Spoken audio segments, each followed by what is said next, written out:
தாய் வீடு ஆகஸ்ட் 2026. ஆட்டத்தால் உலகையே திரும்பி பார்க்க வைத்த நாடு. எழுதியவர் சிவா முருகுப்பிள்ளை. வாசிப்பவர் ஆர் சத்யபிரியா. ஒரு நாட்டின் முன்னேற்றத்தை தீர்மானிப்பது அதன் மக்கள் தொகை அளவு அல்ல, மாறாக அம்மக்களின் கூட்டு எண்ணங்களும் லட்சியங்களுமே ஆகும். மக்களின் சிந்தனை வீச்சானது சர்வதேச அரங்கில் அத்தியாவசியமான அடையாளத்தை உருவாக்கி அந்நாட்டின் எழுச்சியை உறுதிப்படுத்துகின்றது.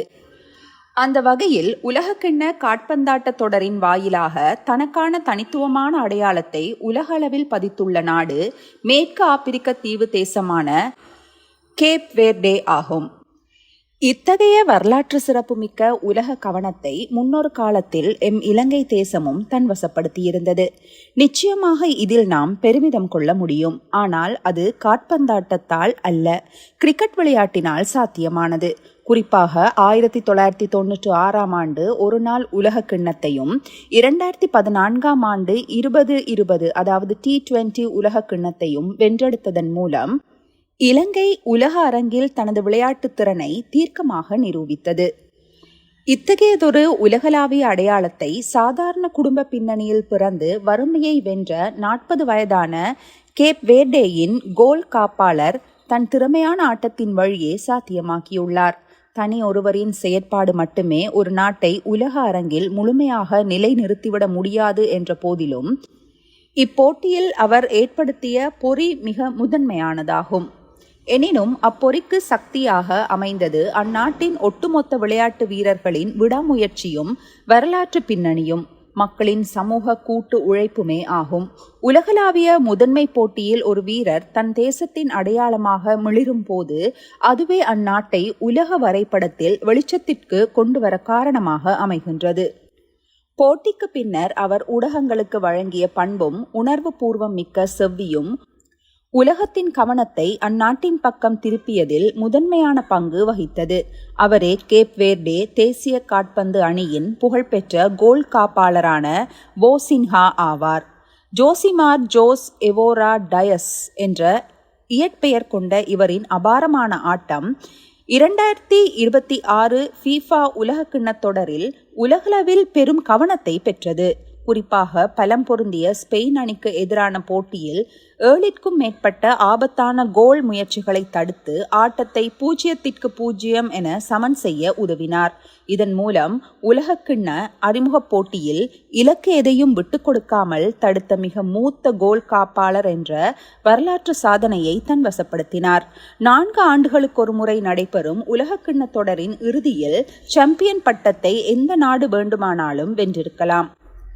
ஆனால் தொடரின் இடைப்பகுதியிலேயே உலக சாம்பியனுக்குரிய கௌரவத்தையும் பாராட்டையும் கொண்டாட்டத்தையும் தன்வயப்படுத்திய பெருமை கேப் வேர்டே தீவையே சேரும். கேப் வேர்டே தீவுகளை 15ஆம் நூற்றாண்டின் மத்தியில் போர்த்துகீசிய முடியாட்சியின் ஆதரவு பெற்ற மாலுமிகள் கண்டறிந்தனர். வளங்களையும் செல்வங்களையும் தேடி அலைந்த அன்றைய போர்த்துகீசிய பேரரசின் காலனித்துவ விரிவாக்க நடவடிக்கைகளின் விளைவாகவே இக்கண்டுபிடிப்பு அமைந்தது. வரலாற்று ரீதியாக இத்தீவு கூட்டங்களை கண்டறிந்ததில் ஜெனோவா நாட்டைச் சேர்ந்தவரும் இத்தீவுகளின் முதல் ஆளுநருமான Antonio de Holi, போர்த்துகீசிய மாலுமியான Diogo Gomez மற்றும் புயலில் சிக்கி வழிமாறிய போது இத்தீவுகளை முதலில் தரிசித்த வெனிஸ் நாட்டைச் சேர்ந்த அல்விஸ் கார்டமோஸ்டோ ஆகிய மூவரும் முதன்மையானவர்களாக கருதப்படுகின்றனர். போர்த்துகீசிய இளவரசர் ஹென்றி தி நவிகேட்டர் அவர்களின் நிதி உதவி மற்றும் வழிகாட்டலின் கீழேயே இத்தகைய கடல் வழி பயணங்கள் மேற்கொள்ளப்பட்டதாக வரலாற்றாசிரியர்கள் குறிப்பிடுகின்றனர். ஐரோப்பியர்களின் வருகைக்கு முன்பாக மனித நடமாட்டமே அற்ற அரிய பல உயிரினங்களின் சுதந்திரமான புகலிடமாகவே இத்தீவு கூட்டம் திகழ்ந்தது. இவ்வாறு கண்டறியப்பட்ட இன்றைய கேப் வேர்டே தேசம் மொத்தம் 10 எரிமலை தீவுகளையும் 5 சிறிய தீவு திட்டுக்களையும் கொண்டதாகும். இதில் சாண்டா லூசியா தவிர்ந்த ஏனைய 9 முக்கிய தீவுகளிலேயே மக்கள் வசிக்கின்றனர். புவியியல் ரீதியாக இத்தீவுகள் திசைகளின் அடிப்படையில் மட்டுமன்றி கலாசார அடிப்படையிலும் பார்லாவென்டோ மற்றும் சொடவென்டோ என 2 தனித்துவமான குழுக்களாக பிரிக்கப்பட்டுள்ளன. போர்த்துகீசிய காலனித்துவ ஆதிக்கத்தின் கீழ் நீண்ட காலம் ஒடுக்கப்பட்டிருந்த இந்நாடு மக்களின் வீரம் செறிந்த விடுதலை போராட்டத்தின் வழியே சுயாட்சியை வென்றெடுத்த வரலாறே எம்மை பெரிதும் ஈர்ப்பதாக உள்ளது. இயற்கை வளங்கள் அற்ற சூழல், போர்த்துகீசிய ஆட்சியில் தொடர்ந்த பொருளாதார புறக்கணிப்பு மற்றும் உள்ளூர் தன்னாட்சிக்கான மறுப்பு ஆகியவற்றால் மக்கள் தீவிர அதிருப்தியுற்றனர். தீவிரமடைந்த தேசியவாத விடுதலை உணர்வை மழுங்கடிக்கும் முயற்சியாக 1951 போர்த்துக்கல் இத்தீவை தனது காலனி என்ற நிலையிலிருந்து கடல் கடந்த மாகாணம் என பெயர் மாற்றி மக்களை சமரசப்படுத்த முயன்றது. போர்த்துகீசிய ஆட்சியில் தொடர்ந்த உரிமை மறுப்புகளுக்கு எதிராக கேப் வேர்டே மக்கள் தம் சுதந்திரத்தை வென்றெடுக்கும் நோக்கில் ஒருங்கிணைந்த போராட்ட அமைப்பை கட்டியமைத்தனர். அதன் தொடர்ச்சியாக 1956 புரட்சியாளர் அமில்ஹர் கப்ரால் மற்றும் கேப் வேர்டே கினியாவைச் சேர்ந்த தோழர்கள் இணைந்து கினியா மற்றும் கேப் வேர்டேயின் சுதந்திரமான ஆப்பிரிக்க ஆட்சி எனும் அமைப்பை இரகசியமாக தோற்றுவித்தனர். இவ்விரு நாடுகளின் சமூக, பொருளாதார மற்றும் அரசியல் உரிமைகளை வென்றெடுப்பதையும் வன்முறையற்ற சாத்வீக வழியில் சுதந்திரம் அடைவதையுமே இவ்வமைப்பு முதன்மை இலக்காக கொண்டிருந்தது. எனினும் 1959 போர்த்துகீசிய அதிகார வர்க்கம் மேற்கொண்ட பெருமளவிலான கைதுகளும் வன்முறை ஒடுக்குமுறைகளும் காலனித்துவ ஆட்சியை வீழ்த்த ஆயுத போராட்டமே ஒரே வழி என்ற முடிவுக்கு PAIGC அமைப்பை தள்ளின. 1960 தனது தலைமையகத்தை கினியாவின் கொனாக்ரி நகருக்கு மாற்றிய PAIGC 1961 போர்த்துகீசிய ஆதிக்கத்திற்கு எதிரான ஆயுதமேந்திய கிளர்ச்சியை தொடங்கியது. காலப்போக்கில் போர்த்துகீசிய கினியாவில் இது ஒரு முழுமையான விடுதலை போராக உருவெடுத்தது. இதில் 10,000 PAIGC விடுதலை போராளிகள் 35,000 பேரை கொண்ட போர்த்துகீசிய மற்றும் அதன் சார்பு படைகளை எதிர்த்து தீரமுடன் போரிட்டனர். அதன் விளைவாக 1972 போர்த்துகீசிய கினியாவின் பெரும்பகுதியை PAIGC தனது கட்டுப்பாட்டின் கீழ் கொண்டு வந்தது. எனினும் புவியியல் ரீதியாக கேப் வேர்டே தீவுகளில் நேரடி ஆயுத மோதல்களை அவ்வமைப்பு விரிவுபடுத்தவில்லை. போராட்டத்தின் தீவிரத்தால் 1973 போர்த்துகீசிய கினியா தனது சுதந்திரத்தை அறிவித்ததுடன் 1974 போர்த்துக்கலும் அதனை சட்டபூர்வமாக அங்கீகரித்தது. இவ்விடுதலை இயக்கத்தின் ஆன்மாவாக திகழ்ந்த அமில்ஹர் கப்ரால் 1973 ஜனவரி 20 அன்று கொனாக்ரி நகரில் சொந்த அமைப்பைச் சேர்ந்த துரோகிகளால் சதி செய்து சுட்டுக் கொல்லப்பட்டார். அக்கொடூர படுகொலையை தொடர்ந்து அவரின் சகோதரரான லூயிஸ் கப்ரால் தலைமையேற்று விடுதலை போராட்டத்தை முன்னோக்கி நடத்தினார்.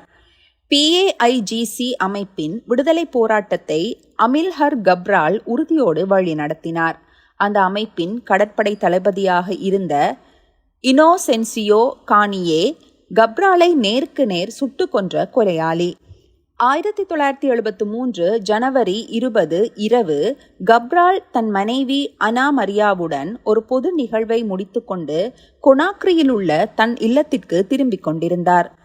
வீட்டின் அருகே கானியின் தலைமையிலான PAIGC அதிருப்தியாளர்கள் கப்ராலின் காரை வழிமறித்து கட்டிப்பிடித்து வலுக்கட்டாயமாக கைது செய்து கடத்த முயன்றனர். போர்த்துகீசிய காலனி அதிகாரிகளுக்கு விலை போனவர்களின் உத்தரவுக்கு பணிய மறுத்த கப்ரால் அவர்களுடன் உரையாடலில் ஈடுபட்டு அமைதி வழியில் சூழலை சீரமைக்க முயன்றார். கப்ராலை தங்களுக்கு கட்டுப்படுத்த முடியாது என்பதை உணர்ந்த கானி உடனடியாக தன் துப்பாக்கியால் கப்ராலின் வயிற்று பகுதியில் சுட்டான். கீழே விழுந்த கப்ராலை ஏனையவர்களும் இணைந்து கொடூரமாக சுட்டுக் கொன்றனர். PAIGC அமைப்பில் கினியா நிலப்பரப்பை சேர்ந்தவர்களுக்கும் கேப் வேர்டே தீவுகளைச் சேர்ந்த கலப்பின மக்களுக்கும் இடையே நிலவிய முரண்பாடுகளை போர்த்துகீசிய உளவுத்துறை தங்களுக்கு சாதகமாக பயன்படுத்திக் கொண்டது. கப்ராலை அகற்றிவிட்டால் கினியாவுக்கு தன்னாட்சி அதிகாரம் வழங்குவதாக கானியிடம் ஆசை வார்த்தை கூறப்பட்டதன் விளைவாகவே இக்கொடூர சதி அரங்கேறியது. கொலைக்கு பின்னர் கொலையாளிகள் PAIGC அமைப்பின் ரோந்து படகு மூலம் தப்பியோட முயன்றனர். எனினும் கினிய அதிபர் அகமது செகு துரே மற்றும் சோவியத் கடற்படை கப்பல்களின் துரித உதவியுடன் அவர்கள் அனைவரும் சில மணி நேரங்களிலேயே நடுக்கடலில் வைத்து கைது செய்யப்பட்டனர். விசாரணைகளின் பின்னர் கானி உட்பட பலருக்கு மரண தண்டனை நிறைவேற்றப்பட்டது. கப்ராலின் மறைவுக்கு பின்னரும் போராட்டம் முடங்கிவிடாமல் லூயிஸ் கப்ராலின் தலைமையில் வீரியமடைந்து 1973 செப்டம்பரில் கினியா பிசாவோ தனது சுதந்திரத்தை அதிகாரப்பூர்வமாக பிரகடனம் செய்தது. போர்த்துகலில் 1974 ஏப்ரல் மாதம் நடைபெற்ற ஆட்சி மாற்ற புரட்சியை தொடர்ந்து கேப் வேர்டேயில் PAIGC அரசியல் இராணுவ விடுதலை அமைப்பு ஒரு தீவிர அரசியல் இயக்கமாக உருவெடுத்தது. 1974 டிசம்பரில் போர்த்துகீசியர்கள் மற்றும் கேப் வேர்டே மக்களை உள்ளடக்கிய இடைக்கால அரசாங்கத்தை அமைப்பதற்கான ஒப்பந்தத்தில் PAIGC அமைப்பும் போர்த்துகலும் கையெழுத்திட்டன. இதன் தொடர்ச்சியாக 1975 ஜூன் 30 அன்று கேப் வேர்டே மக்கள் தங்கள் முதலாவது தேசிய சட்டமன்றத்தை தேர்ந்தெடுத்தனர். இச்சட்டமன்றம் 1975 ஜூலை 5 அன்று போர்த்துகலிடமிருந்து அதிகாரப்பூர்வ சுதந்திர பிரகடனத்தை பெற்றுக்கொண்டது. சுமார் 500 ஆண்டுகால போர்த்துகீசிய ஆட்சிக்கு எதிராக அமில்ஹர் கப்ரால் தலைமையில் முன்னெடுக்கப்பட்ட நீண்ட அரசியல் மற்றும் விடுதலை போராட்டங்களின் விளைவாகவே கேப் வேர்டே தனது முழுமையான இறையாண்மையை மீட்டெடுத்தது. ஆரம்ப காலத்தில் மார்க்சிய மற்றும் மார்க்சிய லெனினிய கொள்கைகளை அடிப்படையாக கொண்டு இயங்கிய PAIGC அமைப்பு தற்போது ஜனநாயக சோசலிசம், இடதுசாரி தேசியவாதம் மற்றும் அகில ஆப்பிரிக்கவாதம் ஆகியவற்றை பின்பற்றும் ஒரு மைய இடதுசாரி அரசியல் கட்சியாக செயற்படுகின்றது. 1990களில் பல கட்சி ஜனநாயகம் அறிமுகப்படுத்தப்பட்டதை தொடர்ந்து இக்கட்சி தனது தீவிர போக்கிலிருந்து விலகி ஜனநாயக சோசலிச பாதையை நோக்கி தன்னை தகவமைத்து கொண்டது.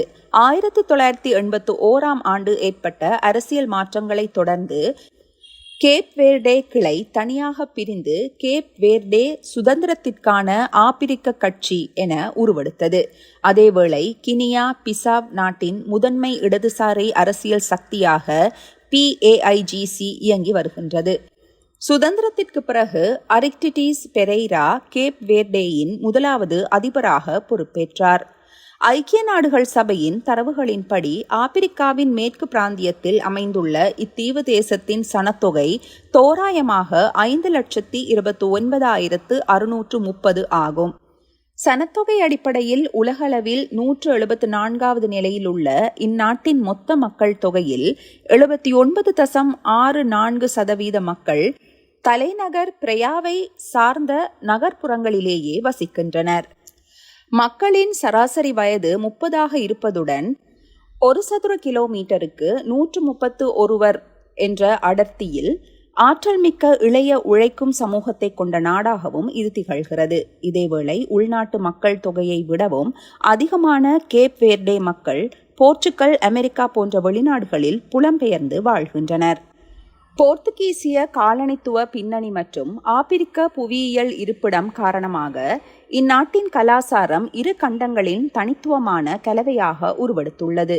மொழி மற்றும் மத ரீதியாக ஐரோப்பிய தாக்கத்தை கொண்டிருந்தாலும் இசை, நடனம் மற்றும் பண்பாட்டு அம்சங்களில் ஆப்பிரிக்க ஐரோப்பிய கூறுகள் இழையோடியுள்ளன. காற்பந்து போட்டிகளும் கத்தோலிக்க தேவாலய நிகழ்வுகளும் சமூக ஒருங்கிணைப்பிற்கும் மனித தொடர்புகளுக்குமான முதன்மை இடைவெளிகளாக திகழ்கின்றன. கேப் வேர்டே தேசத்தை உலக விளையாட்டு அரங்கில் நீல சுறாக்கள் ப்ளூ ஷார்க்ஸ் என்ற புனைப்பெயர் கொண்ட தேசிய காற்பந்து அணி பிரதிநிதித்துவப்படுத்துகின்றது. கேப் வேர்டியன் காற்பந்து கூட்டமைப்பால் வழிநடத்தப்படும் இவ்வணி 2013, 2015, 2021 மற்றும் 2023 ஆகிய ஆண்டுகளில் 4 முறை ஆப்பிரிக்க கிண்ண தொடர்களில் பங்கேற்று தன் ஆட்டத்திறனை வெளிப்படுத்தியுள்ளது.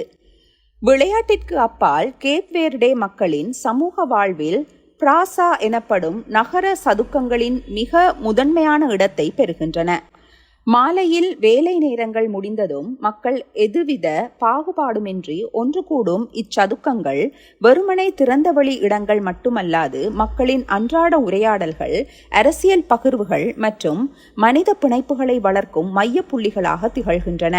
குழந்தைகள் விளையாட, இளைஞர்கள் உறவாட, முதியவர்கள் ஓய்வெடுக்க என அனைத்து வயதினருக்கும் சம உரிமை அளிக்கும் இப்பொது வழிகள் அம்மக்களின் இயல்பான நட்பார்ந்த சமூக வாழ்க்கையை உலகிற்கு பறைசாற்றுகின்றன. புவியியல் ரீதியாக தீவுகளாக பிரிந்துள்ள சூழலில் நவீன தொழில்நுட்ப பயன்பாட்டிலும் இந்நாடு முன்னோடியாக உள்ளது. 2021ஆம் ஆண்டு சோதனை அடிப்படையில் தொடங்கப்பட்ட 5 கிலோ எடையை சுமக்கக்கூடிய ஆளில்லா ட்ரோன் திட்டம் தற்போது தீவுகளுக்கு இடையிலான அவசியமான மருந்து பொருட்கள் மற்றும் அத்தியாவசிய பொதிகளை விரைவாக விநியோகிக்கும் செயற்பாட்டிற்கு முழுமையாக வந்துள்ளது. இந்நாட்டின் உணவு முறை பெரும்பாலும் மீன், சோளம் மற்றும் அரிசி போன்ற பிரதான உணவுகளை சார்ந்ததாகும். உருளைக்கிழங்கு, மரவள்ளிக்கிழங்கு, உலர் பீன்ஸ் மற்றும் கேல் போன்றவை அன்றாட உணவில் இடம்பெறுகின்றன. ஆண்டு முழுவதும் கிடைக்கும் வாழைப்பழம், பப்பாளி ஆகியவற்றுடன் பருவகால உற்பத்தியான மாம்பழம் மற்றும் அவகாடோ ஆகிய பழங்களும் முக்கிய பங்கு வகிக்கின்றன. குறிப்பாக ஆப்பிரிக்க பிராந்தியத்தில் விளையும் இயற்கை அவகாடோ பழங்களுக்கு மேற்குலக நாடுகளில் அதிகளவிலான சந்தை தேவையும் வர்த்தக மதிப்பும் நிலவுகின்றது.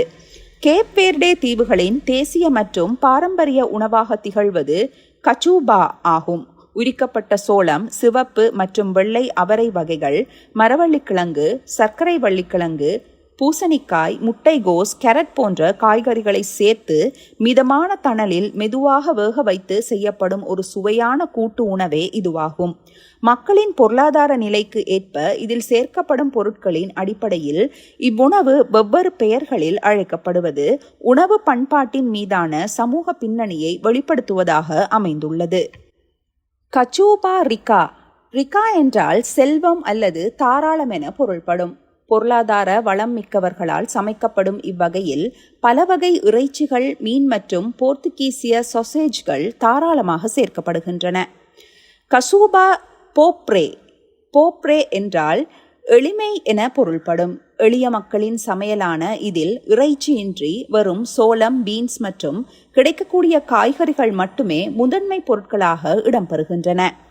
மதிய உணவாகவோ அல்லது இரவு உணவாகவோ தயாரித்த கச்சூபா மீதமானால் அதனை வீணடிக்காமல் அடுத்த நாள் காலையில் வெங்காயம் சேர்த்து வதக்கி அதன் மேல் பொரித்த முட்டை அல்லது வறுத்த மீன் வைத்து உண்பார்கள். இது மீள் பொரிக்கப்பட்ட கசூபா என்று அழைக்கப்படுகின்றது. முதல் நாள் சமைத்து மீதமான உணவை அடுத்த நாள் காலையில் பழைய சோறாக மாற்றி உண்ணும் எமது தென்னாசிய பண்பாட்டு பழக்க வழக்கங்களுக்கு மிக நெருக்கமான ஒரு வாழ்வியல் வாழ்முறை இத்தீவு மக்களிடமும் நிலவுவது மனித நாகரிகத்தின் கூட்டு பண்பாட்டு தொடர்பை உணர்த்துவதாக உள்ளது. 2021ஆம் ஆண்டின் தரவுகளின்படி கேப் வேர்டேயின் மக்கள் தொகை 4,91,233 பதிவாகியிருந்தது. இவர்களில் கணிசமான பகுதியினர் நாட்டின் பிரதான தீவான சாண்டியாகோவில் வசிக்கின்றனர். கேப் வேர்டே மக்கள் ஆபிரிக்க பூர்வீக குடிகள் மற்றும் பல்வேறு பின்னணிகளை கொண்ட ஐரோப்பியர்களின் வழித்தோன்றல்கள் ஆவர். போவா விஸ்டா, சாண்டியாகோ மற்றும் சாண்டோ அன்டாவ் ஆகிய தீவுகளில் வட ஆப்பிரிக்க யூத பின்னணியை கொண்ட மக்களும் குறிப்பிடத்தக்க அளவில் வாழ்கின்றனர். சமூக வர்க்க கட்டமைப்பை பொறுத்தவரை பெரும் முதலாளித்துவ வர்க்கத்தின் ஆதிக்கம் இல்லாத சூழலில் சிறு முதலாளித்துவ பிரிவினர் கணிசமாக உருவாகியுள்ளனர். எனினும் நாட்டின் பெரும்பான்மையான மக்கள் உழைக்கும் வர்க்கமாகவும் விவசாய நிலங்களை சார்ந்த சாமானிய மக்களாகவுமே வாழ்ந்து வருகின்றனர். அரசு நிர்வாகம், கல்வி மற்றும் ஊடகங்களில் போர்த்துகீசியம் அதிகாரப்பூர்வ மொழியாக பயன்படுத்தப்பட்டாலும் நாட்டின் பெரும்பான்மை மக்களின் தாய்மொழியாக கேப் வேர்டியன் கிரியோல் திகழ்கின்றது. போர்த்துகீசிய மொழிக்கு இணையான அதிகாரப்பூர்வ அந்தஸ்தை கிரியோல் மொழிக்கு வழங்குவதற்கான சட்டப்பூர்வ நடவடிக்கைகளை நாட்டின் அரசியலமைப்பு வலியுறுத்துகின்றது. கிரியோல் மொழியை மையமாக கொண்டு குறிப்பாக சாண்டியாகோ மற்றும் சாவ் விசென்டே பிராந்தியங்களில் செறிவான இலக்கியங்கள் உருவாகியுள்ளன. மொழி ஆய்வாளரும் முன்னாள் கலாசார அமைச்சருமான மேனுவேல் வெய்கா கிரியோல் மொழியை தரப்படுத்தி அதிகாரப்பூர்வமாக்கும் முயற்சிகளில் முதன்மையானவராக திகழ்கின்றார். தீவுகளுக்கு இடையிலான வட்டார மொழி வேறுபாடுகளை நிவர்த்தி செய்ய வடக்கு மற்றும் தெற்கு என இரு தரப்படுத்தப்பட்ட வடிவங்களை உருவாக்குவது குறித்து உரையாடல்களும் இடம்பெற்று வருகின்றன. சமய ரீதியாக கத்தோலிக்க கிறிஸ்தவம் மிகப்பெரிய மத சமூகமாக விளங்குகிறது. 2007 85% இருந்த கத்தோலிக்கர்களின் விகிதம் 2010 தரவுகளின்படி 80% சற்று குறைவாக பதிவாகியுள்ளது. புராட்டஸ்டன்ட் பிரிவுகளுள் Evangelical church of the Nazarene முக்கிய இடம் பெறுவதுடன் இஸ்லாம் வளர்ந்து வரும் சிறுபான்மை மதமாகவும் உருவெடுத்து வருகின்றது. நாத்திகர்கள் 1% குறைவாகவே உள்ள அதேவேளை கத்தோலிக்க நம்பிக்கையோடு ஆப்பிரிக்க மரபு வழி ஆன்மீக நம்பிக்கைகளையும் இணைத்து பின்பற்றும் தனித்துவமான வாழ்வியலும் இங்கு நிலவுகிறது. சுதந்திரத்திற்கு பிந்தைய உட்கட்டமைப்பு மற்றும் சுகாதார மேம்பாடுகளின் பயனாக ஆப்பிரிக்க கண்டத்தின் பிரதான அச்சுறுத்தலாக விளங்கிய மலேரியா நோயை முழுமையாக கட்டுப்படுத்தி ஒழித்த நாடுகளின் வரிசையில் கேப் வேர்டே வெற்றி பெற்றுள்ளது.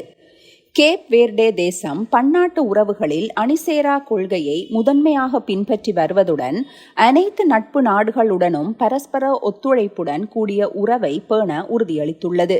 அதன் அங்கமாக பிரேசில், கியூபா, போர்த்துகல், சீனா, ரஷ்யா, அமெரிக்கா மற்றும் ஆப்பிரிக்க பிராந்திய நாடுகள் உட்பட பல தேசங்கள் கேப் வேர்டேயின் தலைநகரான பிரையாவில் தங்களின் தூதரகங்களை அமைத்துள்ளன. ஆப்பிரிக்க கண்டத்தில் மிகவும் துடிப்பான வெளியுறவு கொள்கையை கொண்டுள்ள இந்நாடு போர்த்துகீசிய மொழியை அதிகாரப்பூர்வ மொழியாக பேசும் நாடுகளின் சர்வதேச கூட்டமைப்பான போர்த்துகீசிய மொழி பேசும் நாடுகளின் சமூகம் எனும் அமைப்பின் நிறுவன உறுப்பு நாடுகளில் ஒன்றாகும். சர்வதேச பொருளாதார மற்றும் அரசியல் மாநாடுகளில் தீவிரமாக பங்காற்றி வரும் கேப் வேர்டே 2007 முதல் கோட்டோனூ ஒப்பந்தத்தின் கீழ் ஐரோப்பிய ஒன்றியத்துடன் ஒரு சிறப்பு பங்காளித்துவ அந்தஸ்தை பெற்றுள்ளது. இந்நாட்டின் நாணயமான கேப் வேர்டியன் எஸ்குடோ யூரோவுடன் பிணைக்கப்பட்டுள்ள சூழலில் எதிர்கால ஐரோப்பிய ஒன்றியத்தின் சிறப்பு உறுப்பினர் அந்தஸ்தை பெறுவதற்கான வெளியுறவு முயற்சிகளையும் இது முன்னெடுத்து வருகின்றது. அமைதி மற்றும் சர்வதேச மனித உரிமைகள் பேணும் வகையில் 2011 சர்வதேச குற்றவியல் நீதிமன்றத்தின் ரோம் சட்டத்தை அங்கீகரித்த இந்நாடு 2017 ஐக்கிய நாடுகள் சபையின் அணு ஆயுத தடை ஒப்பந்தத்திலும் கையெழுத்திட்டு தனது உலகளாவிய அமைதி பொறுப்பை உறுதிப்படுத்தியது. இந்நாட்டின் தேசிய பாதுகாப்பானது ஒருங்கிணைந்த தேசிய பாதுகாப்பு படை மற்றும் கடலோர காவல் படை ஆகிய பாதுகாப்பு அமைப்புகளின் மூலம் உறுதி செய்யப்படுகின்றது. கேப் வேர்டேவின் இராணுவ அமைதியையும் பொருளாதார முன்னுரிமையையும் உணர்த்தும் முக்கிய சான்றாக அந்நாட்டின் பாதுகாப்பு செலவினங்கள் அமைகின்றன. 2005 தரவுகளின்படி நாட்டின் மொத்த உள்நாட்டு உற்பத்தியில் வெறும் 0.7% மட்டுமே இராணுவத்திற்காக செலவிடப்பட்டது. இது இலங்கை போன்ற ஆசிய நாடுகளின் இராணுவ செலவுகளுடன் ஒப்பிடுகையில் 1/3 குறைவான அளவாகும். 1974 முதல் 1975 காலப்பகுதியில் போர்த்துகீசிய காலனி அதிகாரத்திற்கு எதிரான விடுதலை போருக்கு பின்னர் கேப் வேர்டேவின் ஆயுதப்படைகள் சர்வதேச போதைப் பொருள் கடத்தலை தடுக்கும் அமைதி நடவடிக்கைகளில் தீவிரமாக இறங்கின. கொலம்பியாவிலிருந்து ஐரோப்பிய நாடுகளுக்கு கொக்கைன் கடத்த இத்தீவுகள் இடைநிலை மையமாக பயன்படுத்தப்பட்ட நிலையில் கேப் வேர்டே காவல்துறையுடன் இணைந்த ஆயுதப்படைகள் ஆபரேஷன் ஃப்ளையிங் லான்ச் எனும் இரகசிய சர்வதேச நடவடிக்கைகளை மேற்கொண்டு 2010 அக்கடத்தல் வலையமைப்பை வெற்றிகரமாக முறியடித்தன. புவியியல் ரீதியாக தனிமைப்படுத்தப்பட்ட தீவுகளாக அமைந்துள்ளதால் Alexander swift, Bourne's heron, Raso lark, Cape Verde warbler மற்றும் இயாகோ ஸ்பெரோ போன்ற அரிய வகை பறவைகளும் கேப் வேர்டே ஜயண்ட் கெக்கோ போன்ற ஊர்வன இனங்களும் இங்கு வாழ்கின்றன. கேப் வேர்டே சியர் வாட்டர் உள்ளிட்ட கடல் பறவைகளின் முதன்மையான இனப்பெருக்க மையமாகவும் இத்தீவுகள் திகழ்கின்றன. இயற்கை பாதுகாப்பில் ஆப்பிரிக்க பிராந்தியத்திற்கு முன்மாதிரியாக திகழும் இந்நாடு காடழிப்பிற்கு எதிராக பெரும் மறுசீரமைப்புகளை மேற்கொண்டுள்ளது. 1990களில் 15,380 ஹெக்டேராக இருந்த காடுகளின் பரப்பளவு திட்டமிட்ட மனித முயற்சிகளின் பயனாக 2020 45,720 ஹெக்டேராக உயர்ந்துள்ளது. இதில் 32,040 ஹெக்டேர் காடுகள் மனித முயற்சியால் உருவாக்கப்பட்டவை என்பதுடன் 2015 தரவுகளின்படி இவை அனைத்தும் பொது உடைமையின் கீழ் பாதுகாப்பாக பேணப்படுகின்றன. இயற்கை வளங்களின் பற்றாக்குறை நிலவிய போதிலும் சமூக பொருளாதார வளர்ச்சி மற்றும் மக்களின் வாழ்வியல் தரம் ஆகியவற்றில் கேப் வேர்டே அமைந்துள்ள முன்னேற்றத்தை பாராட்டி 2007ஆம் ஆண்டு ஐக்கிய நாடுகள் சபை இந்நாட்டை மிகவும் பின்தங்கிய நாடு என்ற நிலையிலிருந்து வளர்ந்து வரும் நாடு என அதிகாரப்பூர்வமாக தரம் உயர்த்தியது. சாண்டியாகோ, சாண்டோ அன்டாவ், சாவ் நிக்கோலாவ், போகோ மற்றும் பிராவா ஆகிய 5 தீவுகளில் மட்டுமே விவசாய உற்பத்தி சாத்தியமாக உள்ளதால் நாட்டின் உணவு தேவையில் 90% இறக்குமதியையே சார்ந்துள்ளது. உப்பு, போசோலானா எரிமலை பாறை மற்றும் சுண்ணாம்பு கல் போன்ற கனிம வளங்களுடன் பாரம்பரிய முறையிலான வைன் உற்பத்தியும் சர்வதேச சந்தையில் தனக்கான அங்கீகாரத்தை பெற்று வருகின்றது. கேப் வேர்டேயின் பொருளாதாரம் முதன்மையாக சேவை துறையை சார்ந்ததாகும். வர்த்தகம், போக்குவரத்து மற்றும் பொது சேவைகள் ஆகியவையே நாட்டின் மொத்த உள்நாட்டு உற்பத்தியில் 70%க்கும் அதிகமான பங்களிப்பை வழங்குகின்றன. மக்கள் தொகையில் சுமார் 35%-இனர் கிராமப்புறங்களில் வசித்த போதிலும் புவியியல் காரணங்களால் விவசாயம் மற்றும் மீன்பிடி தொழில்கள் GDPயில் 90%-ஐ மட்டுமே பங்களிக்கின்றன. மீதமுள்ள பகுதியில் பெரும்பான்மை இலகு ரக உற்பத்தி துறையை சார்ந்ததாகும். மீன் மற்றும் கடல் வளங்கள் தாராளமாக கிடைக்கும் சூழலில் மிண்டெலோ, பிராயா மற்றும் சால் ஆகிய இடங்களில் அரசுக்கு சொந்தமான நவீன குளிரூட்டும் வசதிகள் மற்றும் மீன் பதப்படுத்தும் நிலையங்கள் இயங்கி வருகின்றன. வெளிநாடுகளில் வாழும் புலம்பெயர் கேப் வேர்டே மக்கள் தாய் நாட்டிற்கு அனுப்பும் பணமானது நாட்டின் மொத்த உள்நாட்டு உற்பத்தியில் சுமார் 20% பங்களிப்பை வழங்கி பொருளாதாரத்தின் முதன்மை தூணாக திகழ்கின்றது. வறண்ட நிலப்பரப்பு மற்றும் குறைந்த இயற்கை வளங்களை கொண்டிருந்த போதிலும் திட்டமிட்ட பொருளாதார மேலாண்மையால் இப்பிராந்தியத்திலேயே மிக உயர்ந்த வாழ்க்கை தரத்தை கொண்ட நாடாக கேப் வேர்டே உயர்ந்துள்ளதுடன் அயல்நாட்டு பணியாளர்களையும் ஈர்க்கும் மையமாக மாறியுள்ளது. 1991 முதல் சந்தை சார்ந்த பொருளாதார கொள்கைகள், தனியார் துறை ஊக்குவிப்பு, சுற்றுலா மேம்பாடு, தகவல் தொடர்பு மற்றும் ஆற்றல் உள்கட்டமைப்பு விரிவாக்கம் ஆகியவற்றை அரசு முதன்மை இலக்குகளாக செயற்படுத்தி வருகின்றது. சுற்றுச்சூழல் மற்றும் பசுமை ஆற்றலில் ஆப்பிரிக்க கண்டத்திற்கே முன்மாதிரியாக திகழும் இந்நாடு புதுப்பிக்கத்தக்க ஆற்றல் மற்றும் ஆற்றல் திறனுக்கான இகோவாஸ் பிராந்திய மையத்தின் தாயகமாக விளங்குகிறது. 2011 நிறுவப்பட்ட காற்றாலை மின் உற்பத்தியின் தொடர்ச்சியாக முழுமையாக புதுப்பிக்கத்தக்க ஆற்றல் மூலங்களை மட்டுமே சார்ந்திருக்கும் இலக்கை நோக்கி இந்நாடு பயணித்து வருகின்றது.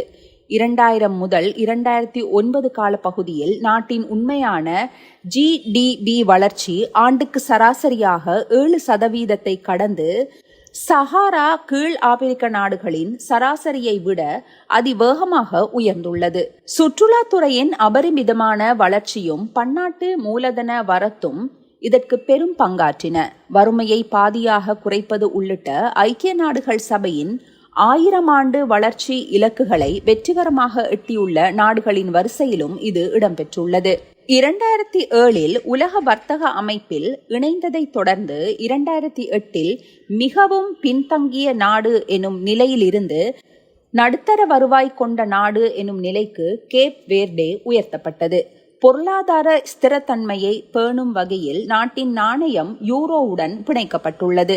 பொருளாதார வளர்ச்சியின் பலன்களை உழைக்கும் மக்களுக்கும் பகிர்ந்தளிக்கும் சமூக நீதி நடவடிக்கையாக 2018 ஜனவரியில் நாட்டின் குறைந்தபட்ச ஊதியம் மாதத்திற்கு 13,000 CVE, அதாவது சுமார் 118 யூரோ ஆக உயர்த்தி நடைமுறைப்படுத்தப்பட்டது. பெண்கள் தலைமை தாங்கும் குடும்பங்களின் வாழ்வாதாரத்தை உயர்த்தவும் நல்லாட்சியை உறுதி செய்யவும் 2008 முதல் 2013 காலப்பகுதியில் ஐரோப்பிய ஆணையம் கேப் வேர்டேவுக்கு 54.1 மில்லியன் யூரோக்களை வழங்கியது. இலங்கை போன்ற தீவு தேசங்களைப் போலவே சுற்றுலாவே கேப் வேர்டேயின் முதன்மை வருவாய் ஆதாரமாகும். மத்திய அட்லாண்டிக் வான் கடல் வழித்தடத்தில் அமைந்துள்ள இதன் மூலோபாய அமைவிடம் மிண்டெலோ மற்றும் பிராயா துறைமுகங்களாலும் சால் அரிஸ்டைட்ஸ் பெரேரா, செசாரியா எவோரா சர்வதேச விமான நிலையங்களாலும் மேலும் பலமடைந்துள்ளது. மக்கள் வாழும் அனைத்து தீவுகளிலும் விமான நிலையங்களும் 3050 கிலோமீட்டர் வீதி வலைப்பின்னல்களும் அமைக்கப்பட்டுள்ளன. 5 லட்சம் மக்களை மட்டுமே கொண்ட கேப் வேர்டே இராணுவ செலவினங்களை குறைத்து வளங்களை உற்பத்தி மற்றும் சுற்றுலா நோக்கி நகர்த்தி அந்நிய செலாவணியை பெருக்கியுள்ளது. இது இலங்கை போன்ற வளரும் நாடுகளுக்கும் பெறுமதிமிக்க பாடமாகும். விளையாட்டுத் துறையிலும் உலகக்கிண்ண கால்பந்து தகுதி சுற்றுகளில் காட்டிய அர்ப்பணிப்பால் இச்சிறிய நாடு உலகையே தன் பக்கம் ஈர்த்துள்ளது. 2,20,00,000 அதிகமான சனத்தொகையை கொண்ட எமது தேசமும் புலம்பெயர் சமூகத்தின் அறிவு மற்றும் வளங்களை ஒருங்கிணைத்து செயற்பட்டால் உலக கால்பந்து அரங்கில் தடம் பதிக்க முடியும் என்பதையே கேப் வேர்டேயின் வெற்றி உணர்த்துகிறது. நன்றி.